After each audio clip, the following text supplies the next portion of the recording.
Thanks to VisibleThread for inviting us. We'll spend 30, 40 minutes together. Let me tell you what I won't cover. I won't get into VisibleThread products and solutions because that's not what I am or what I do. This will be kind of a higher level discussion, hopefully. No questions are out of bounds. No questions are dumb. We'll go kind of fast, and if you want to stop me, this will be my goal is I want to present 7 quality standards of proposals that are accepted in industry, accepted by our evaluators, and accepted by our customers. And if we can get through those 7 criteria and have a brief discussion on those, I do have, I'll talk about a study that we've done across industries globally that measure these 7 standards. You're welcome to come and take one after if you'd like. I don't know if I have enough for everyone, but you'll see what the study I'll present a little bit today. So I heard a comment back here earlier this morning, the gentleman back here. He said we can have a really nice proposal. Well done, looks good, and still lose because of, do you remember what he said? Compliance. True? True. Why else can we lose a proposal? Let's go beyond compliance. Okay, price. That's the ultimate excuse for the capture manager or the sales lead. You always lose on price. We lost it on price. It wasn't because I was a lousy salesperson or capture manager. It was price. That's the default. What else? What else will lose it? Didn't describe the how. What's that? Didn't go into details how You didn't explain how you're going to solve their problem.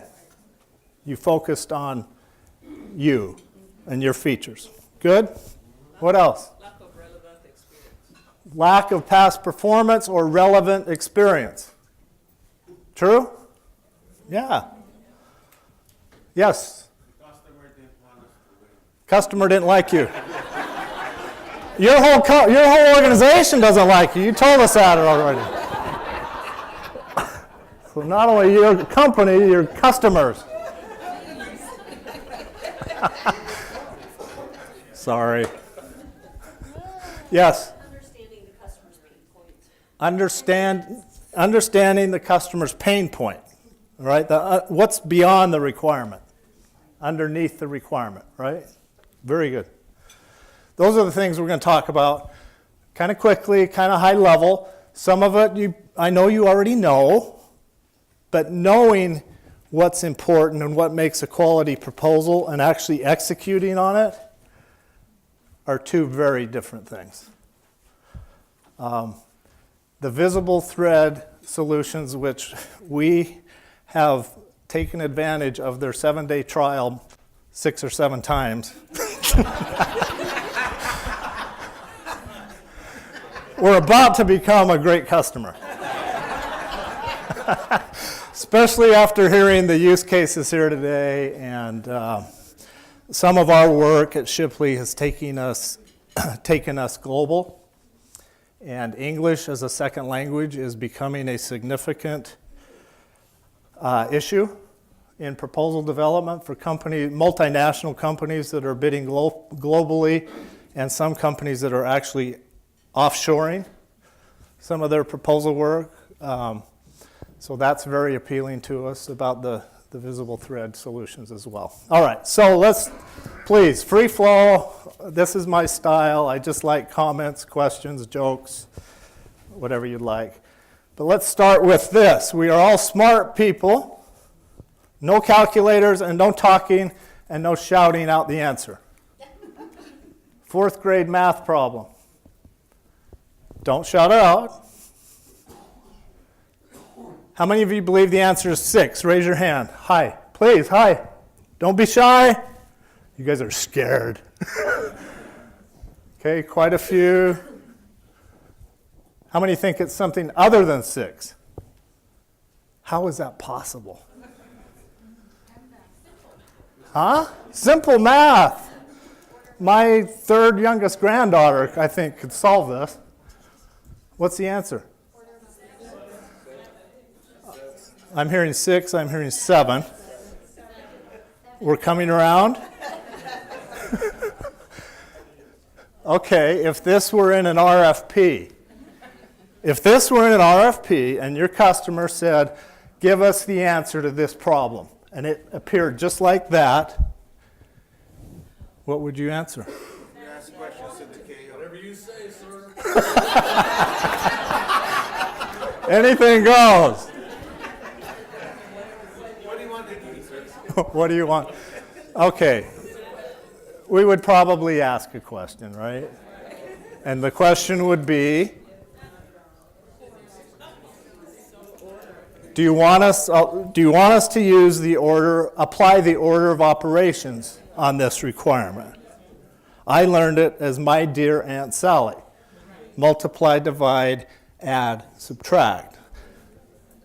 Okay, if the requirement had come out like this, what's the answer? So what's the point? How does this relate to proposal compliance and proposal development? Details matter. Details matter. What's that? Understand the requirement. Ask the question, and there's possibly more than one right answer. Right? Needs to use VT. The government needs to use VT to clarify. Okay, so here's the underlying principles of the next 20 or 30 minutes. There's more than one right answer. And I heard someone say it today earlier, there is no proposal that is just like the last one. They're all different. I don't care if you're doing business-to-business proposals and you're selling IT solutions and it's almost always the same to the different customers. Every proposal is different. But there are basic principles that govern proposal success. And that's what we want to talk about. No two are exactly the same, and we talked about this. Know the customer requirements. If we don't know, ask. What happens when we guess? What happens when I try to guess what's on my wife's mind? Yeah, I'm on the couch or pickleball court or something. All right, so you all know this. There's, whether it's formal, informal, structured, unstructured, documented or not, any business goes through a business development life cycle. And the terms don't matter. But at some point, our companies had to segment the market. What markets are we going to compete in? Then you start early positioning, qualifying opportunities, identifying, qualifying, capture planning, opportunity planning, proposal planning, proposal development, post-proposal submittal or activity. We prefer separating those two out because we think proposal planning is every bit, if not more important, than the actual proposal development. What goes in on the front end, which is where VT comes in a lot, really matters. Okay, EKG of a typical proposal manager or proposal coordinator. Typically something like this. The RFP comes out. There's a submittal date. Right? We heard it this morning. Scramble, scramble, scramble, wait around, think about it, doodle, panic, little activities of, little peaks and valleys. Then chaos erupts. Then we make mistakes, and there's rework, and there's waste, and ultimately we lose the deal, and it costs the company money. What that early pre-proposal planning does, that VisibleThread is so good at on the front end of the compliance matrix and shredding the RFP and everything they do, is we want it to be more like this. Front load it. Front load the process. So that when we get down to closer to the submittal date, we're not in such a state of panic. We're refining our sales message. We're confirming our win strategy. Have we really hit the customer hot buttons? It's one thing to answer requirements. It's a whole nother thing to hit their hot button and get underneath the requirement. What's beneath that? Someone, you ask, I believe, I don't know your name, sorry. You ask how much time, between red team and submittal. There's no right or wrong answer. No two proposals are the same. But generally, this is just rule of thumb, and you all know this, I think, but usually there's inputs before RFP receipt. There's a kickoff meeting of some sort, and there's this stage I would call planning and organizing. About 25% of that time you have to submit should be in that planning and organizing phase, creating the outline, annotating that, developing theme statements. Then you get into the actual authoring, writing. And again, there's no right or wrong answer, rule of thumb. There you see the red team. Ideal world, if we could leave 25% of our submittal window to adjudicate the red team and fix everything, that's ideal. And these are just the minimal reviews. You talked about additional reviews. But that's just, again, rule of thumb, ideal world. If we could manage our proposals that way, we would burn fewer people out, we'd win more business, and we would increase our PWin, our probability of winning. Okay, so over the years, we actually started doing formal assessments in 1999 at Shipley based on APMP standards that came out, the Association of Proposal Management Professional. And so we've assessed a lot of proposals, a lot of companies, pretty global, the Americas, EMEA, a lot of hours. All right, so that's the study, summary of the study we did. These are the criteria. I hope you can read those. Those are the 7 criteria well accepted in industry. We didn't set these. Based on APMP standards for quality proposals. So we assessed proposals across these industries: research, professional services, IT, healthcare, energy, aerospace and defense. There's the benchmark. We scored them between 0 and 6 based on how well they met that criteria. And these 3, the green represents those proposals as a group scored pretty well. Yellow is the yellow light, warning light, all right, just like a stoplight. The red represented areas of concern. So if I assessed your proposal and you had a couple areas in the red, I would be very concerned about that aspect of your proposals. This is what kind of fascinates us. And I know some of you are thinking, well, that's not my job. It's not my job to make sure our proposal has a competitive focus, that it's better than the competitors. That's the capture manager's job, or that's the sales lead's job. That's someone else's job? It's all of our jobs. But these areas, competitive focus and being responsive, not just compliant, are the biggest general areas of concern in proposal development. Okay, we won't dwell on the study, but let's talk about those 7. And I want to respect time here so we don't go over. Compliance, we've talked a lot about that this morning. I don't think there's much I can add. Most of you, I think, can read that. How many requirements in that paragraph from an RFP?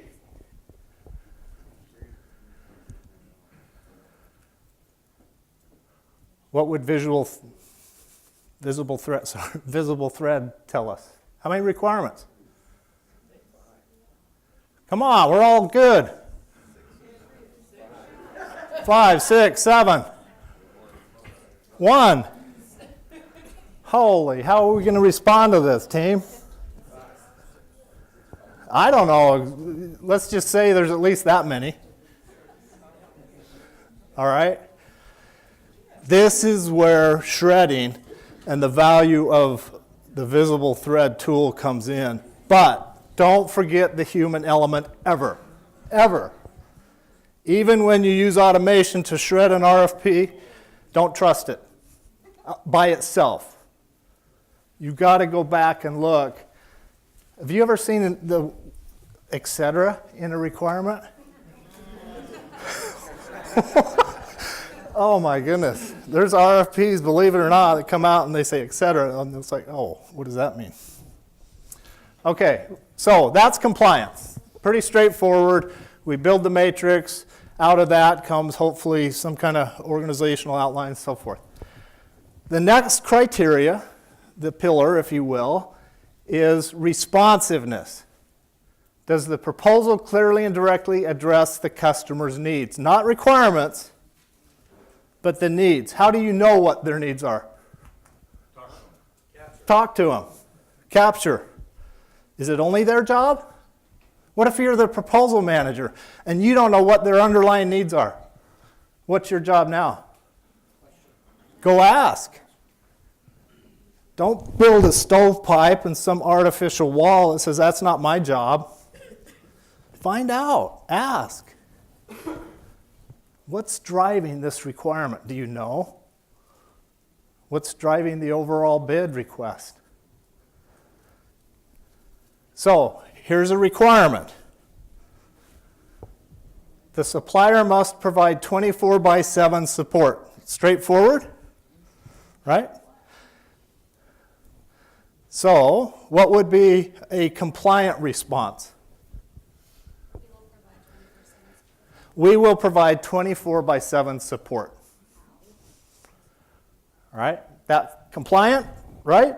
Check the box. It's not going to get us thrown out. Does it have any competitive focus? No. Any strategic advantage? No. Any bidder is going to answer, we provide 24/7 support.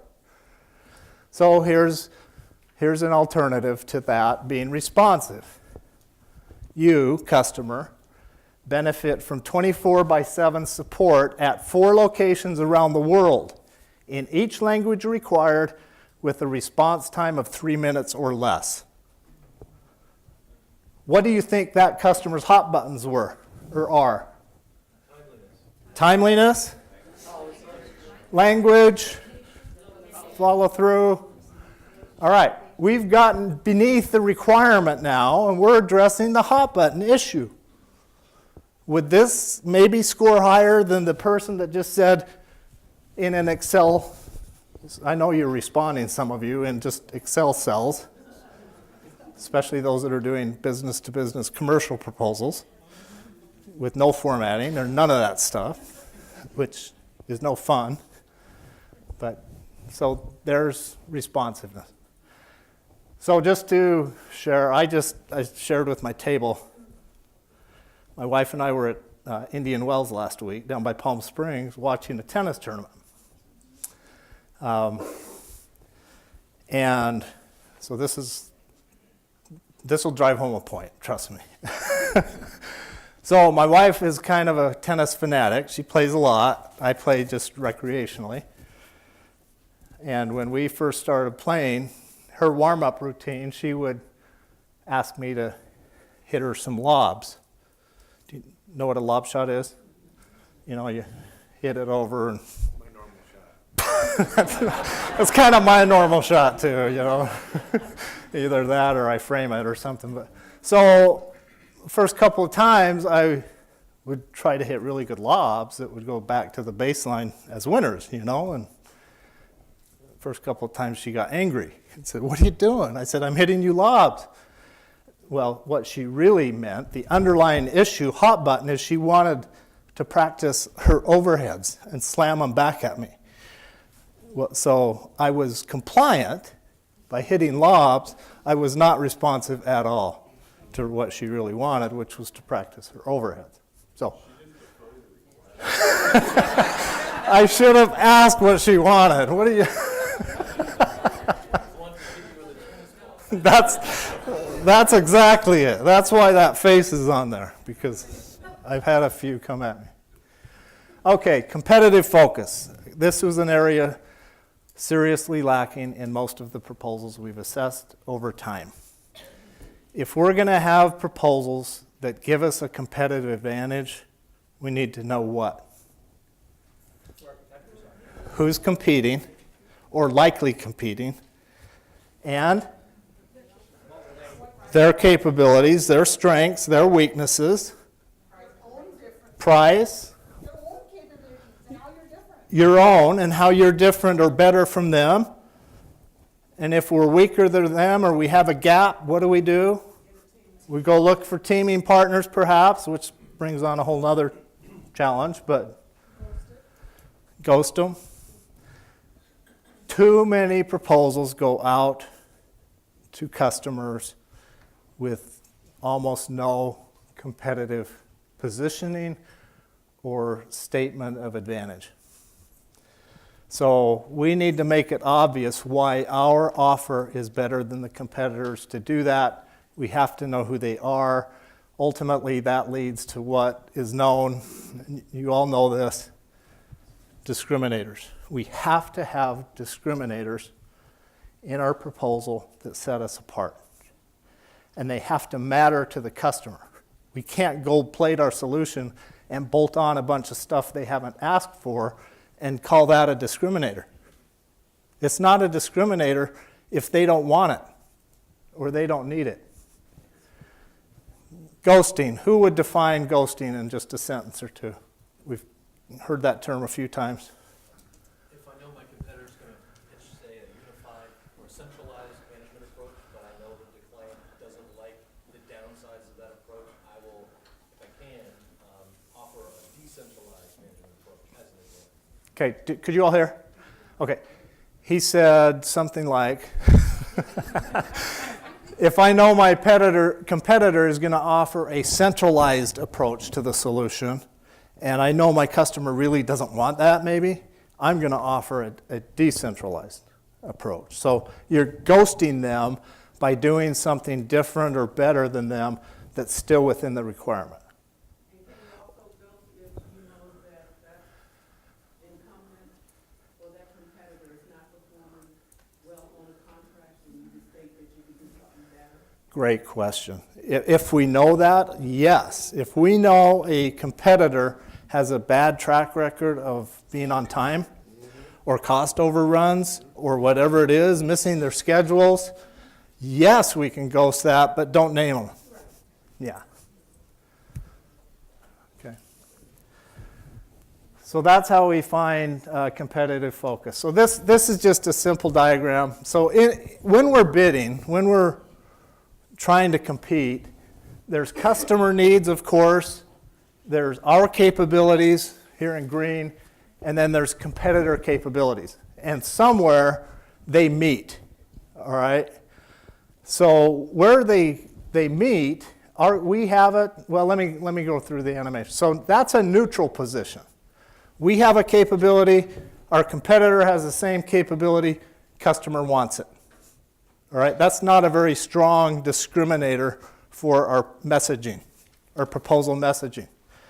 An irrelevant position is this: we have a capability, the customer doesn't want it, they haven't asked for it, the competitor has it too. No, don't focus on it.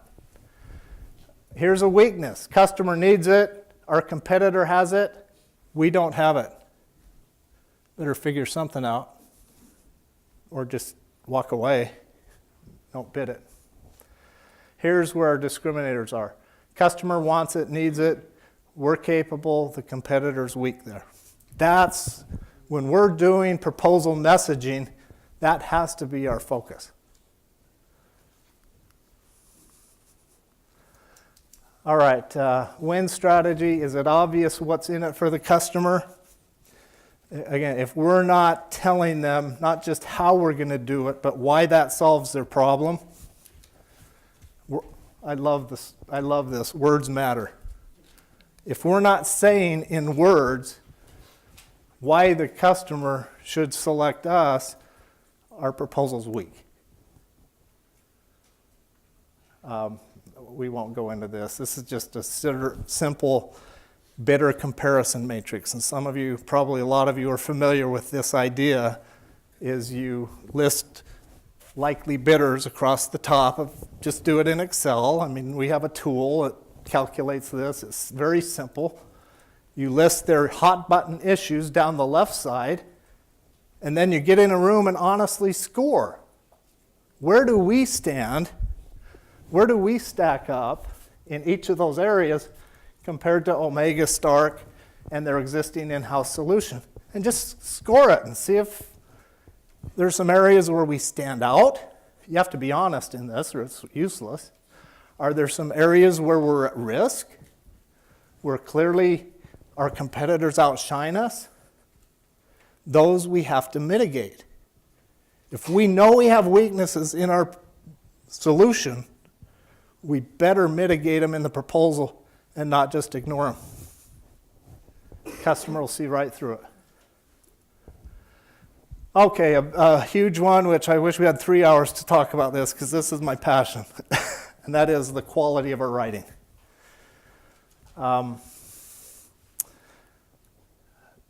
Have we linked our writing, our messaging in the proposal to the customer's buying vision? Why are they putting this out to bid? What's the underlying buying vision they have? Are we naming the customer as many or more times than our organization? Very simple customer-focused writing rule. If you are named more often than the company, the customer, shame on you. You need to make it about them. Benefits before features. My pet peeve is when I'm asked to review a proposal and every paragraph starts with us, we, our, or the name of our company. Talk about red ink. You should not start every paragraph with we, our, ours, or the name of your company. Start with the benefit. Omega will achieve X results by engaging us for whatever it is. You know what I'm saying? Benefits first. It's not intuitive. We don't learn to write that way. But it can be trained. It can be learned. It can be practiced. Okay, I need a volunteer real quick. Where'd my hand mic go? Come on, some brave soul.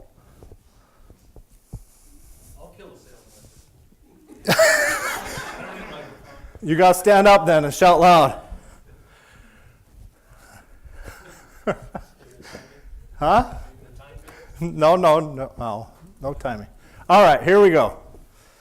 Sales messaging, and see if you've ever come across some of this stuff. Use weak verbs. Ready? Can you read it?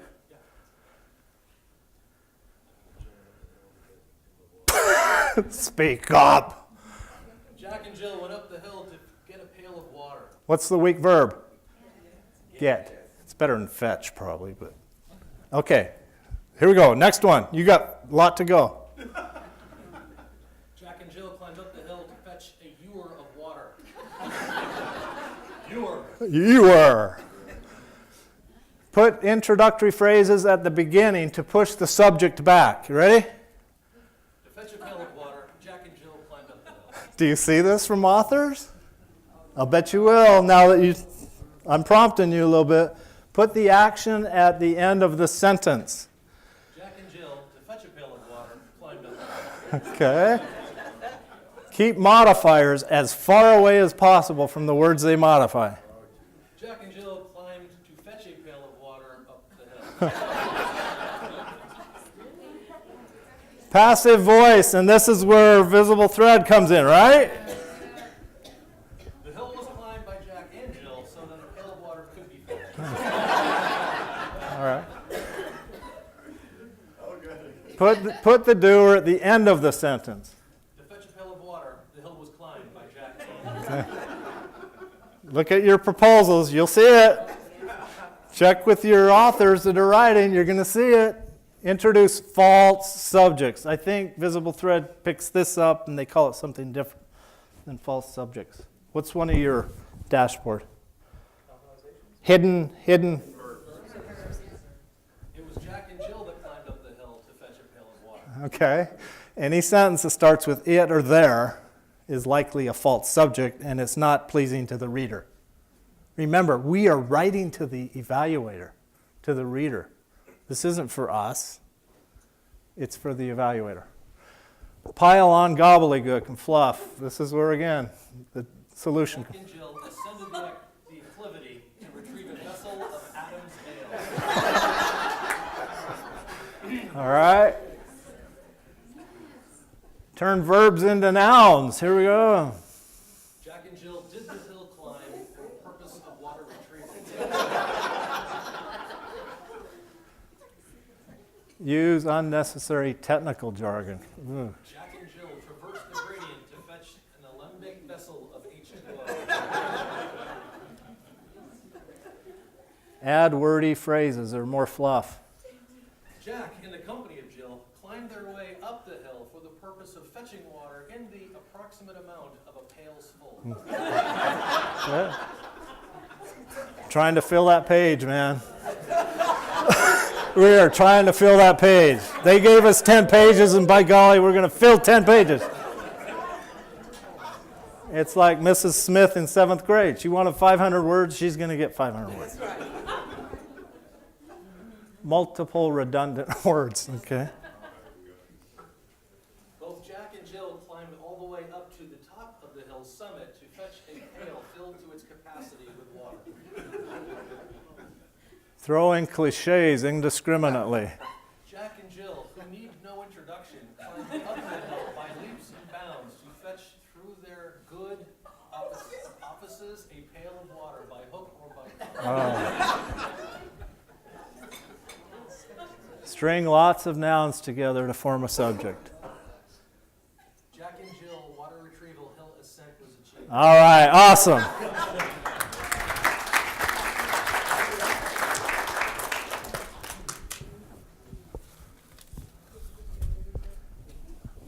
For that, you get a Shipley proposal guide. I loaned mine out and I never got it back. Okay, there you go. We're solving a True? Do we kill our message when we do stuff like that? We do, and it's common. It's a challenge. One of the other quality characteristics is visualization. Does it look good on the page? Is it pleasing to read? We heard earlier that evaluators. Do you think they read our proposal, all 20 pages of the technical volume? The management volume? The executive summary? Maybe. More likely, right? Why? Because it's short. Does visualization matter? Visuals? Absolutely. So do our visuals, our graphics clearly communicate our selling points? You know, what if we're going to name key personnel in the proposal, if we know who they are, does it add some value maybe to put their photo there and tell a little bit about them? Is that something maybe that would set us apart? Does our caption support the sales message? A huge deal. A graphic without a caption is a no-no. Ever. Any graphic, including tables, should be numbered, should have a title, and should have a caption. And then finally, page and document design. We know what good looks like. You know, use bullets, use white space. Within limits, without overdoing it, use color. Use headings as guideposts. If readers are like me, that's what they look at. They're following the headings, right? They're reading the captions. All right, so those are the 7.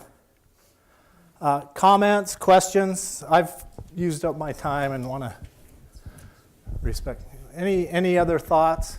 Compliance, responsiveness, competitive focus, strategy, the quality of our writing, visualization, page and document design. We shortchange any of those, and we've got an average proposal. If we're bidding on drop-in pursuits, it's very difficult to add strategy or competitive focus. However,